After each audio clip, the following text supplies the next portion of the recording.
नमस्कार, हिमाचल दर्पण live TV देख रहे आप। मैं हूं विकास शर्मा अपनी सहयोगी अमीषा के साथ, और ख़ास बातचीत के लिए हमारे साथ जुब्बल नावर कोटखाई के विधायक रोहित ठाकुर इस टाइम मौजूद है। हम उनसे बात करने की कोशिश करेंगे विधानसभा में उनके द्वारा जो है कौन कौन से मुद्दों पे जो है मुद्दे जो है यहाँ पे उठाए गए हैं। सर, स्वागत है आपका हिमाचल। आपका बहुत बहुत धन्यवाद।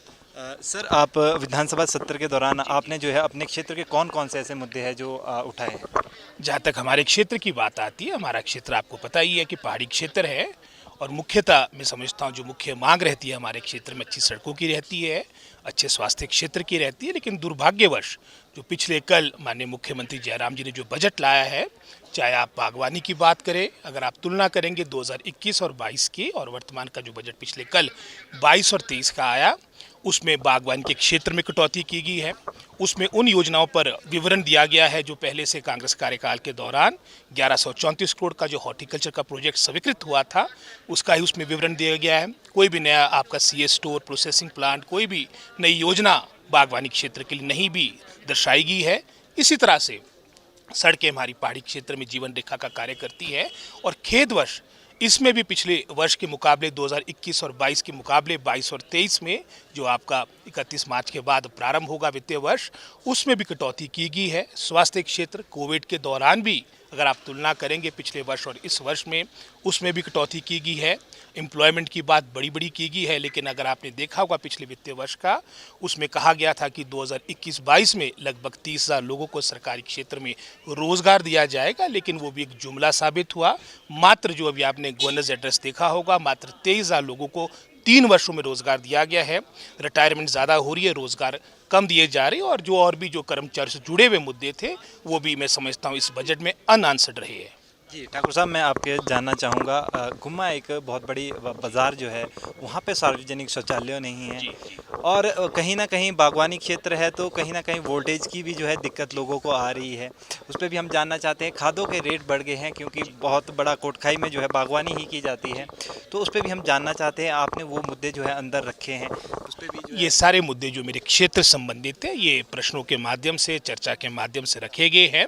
और गुमा, अगर हम ऊपरी शिमला की बात करें, कोटखाई जुब्बल की बात करेंगे, हमारा एक अपकमिंग टाउन है। हमने अपने कार्यकाल के दौरान, चाहे वहाँ पर पीएचसी की बात थी, सीनियर सेकेंडरी स्कूल की बात थी, और भी जो मूलभूत आवश्यकताएं होती हैं, बिजली, पानी, सड़क, उसमें सुधार करने का प्रयास किया और भविष्य में भी ये प्रयास निरंतर जारी रहेंगे। लेकिन जो आपने ये खाद का मुद्दा यहाँ उठाया, ये बहुत ही महत्वपूर्ण मुद्दा है। आपको याद होगा 2022 में मोदी जी ने आपकी आय को दुगनी करने की बात की थी किसानों और बागवानों की, लेकिन आय तो दुगनी नहीं हुई, लेकिन खादों के मूल्य अवश्य दुगनी हो चुके हैं। आप चाहे इफ़को की बात करेंगे, 12-32-16 की बात करेंगे, जो आपको 6 महीने पहले मात्र 1125 रुपये का बैग मिला करता था, 1450 का मिलता है। पोटाश आपको 750 के आसपास थी, आज मैं समझता हूँ 1700 का लांघ चुकी है। और इसके बावजूद भी उनको मिल नहीं रही, इतने हाई प्राइसेस के बावजूद भी नहीं मिल रही। और उसका मुख्य कारण जो केंद्र का बजट अभी केंद्रीय वित्त मंत्री ने लाया है, उसमें आपकी कटौती की गई है। जहाँ पिछले वित्तीय वर्ष में लगभग कोई 1,40,000 के आसपास आपका सब्सिडी रखी गई थी फर्टिलाइज़र के लिए, आज मात्र 1,05,00,000 रह गई है। और मुझे लगता है कि आगामी 3 वर्षों के अंदर आपकी ये सब्सिडी खत्म हो जाएगी।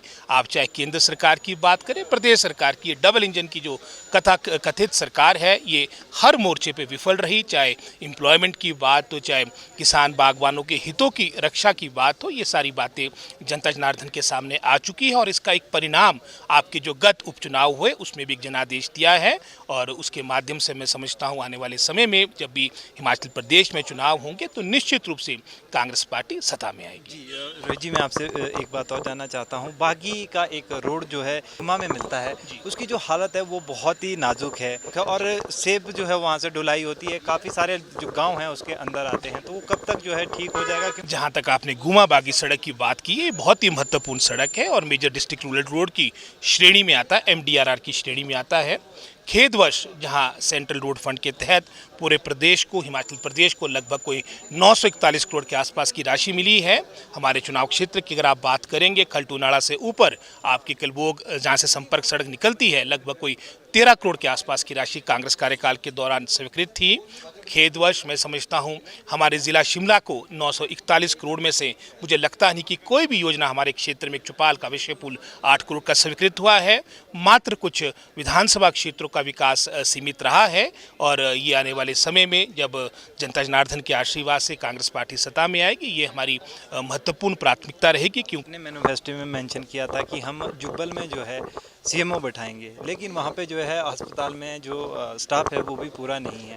और साथ में ही हम बात करेंगे एसडीएम भी जो है अभी तक जुब्बल नावर कोटखाई में नहीं बैठ पाया, क्या कारण है? अब जहाँ तक तो ये एसडीएम की अभी आपने बात की, चुनाव के समय में जो उनका नारा होता है सबका साथ सबका विकास, वो मैं समझता हूँ चुनाव के दौरान तो ये नारा अवश्य इनको अच्छा लगता है, लेकिन चुनाव के उपरांत आज मैं समझता हूँ एसडीएम ऑफिस में लगभग कोई 19-20 पोस्टें आपकी सृजित होती है, उसमें से एक भी क्लास 4 तक का भी एम्प्लॉय अभी तक, चाहे कोटखाई की बात हो, जुब्बल की बात हो, कहीं पर भी ज्वाइनिंग नहीं हुई है। और आने वाले कल इसमें प्रश्न लगा है, मुझे पूर्ण आशा है कि सारा जब मंडे को प्रश्न लगेगा सरकार का रिप्लाई आएगा। लेकिन वर्तमान में जो आपने बताई है स्थिति वही है, घोषणाएं हुई है लेकिन वो सभी घोषणाएं जुमलों में साबित हुई है। जी, 2022 के लिए आप कितना तैयार हैं?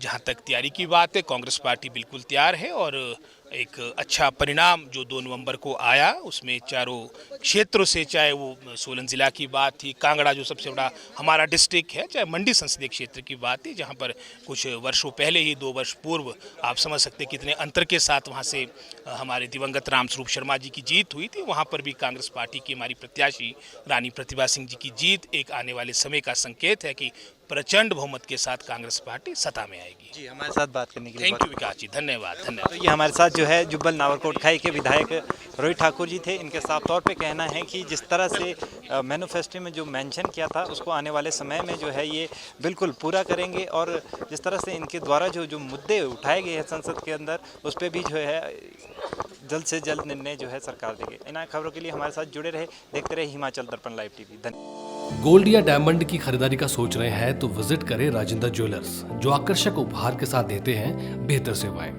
916 हॉलमार्क्स गोल्ड और डायमंड ज्वेलरी बहुत ही कम बनाई की लागत के साथ। हमारे यहाँ आप खरीद सकते हैं शादी के आकर्षक डिजाइन से बनी ज्वेलरी। तो आइए और खरीदारी कीजिए और कीजिए अपनों को खुश। राजेंद्र ज्वेलर्स, नजदीकी शून्य मंदिर सोलन, या कॉल करें 9816130423 9625682430।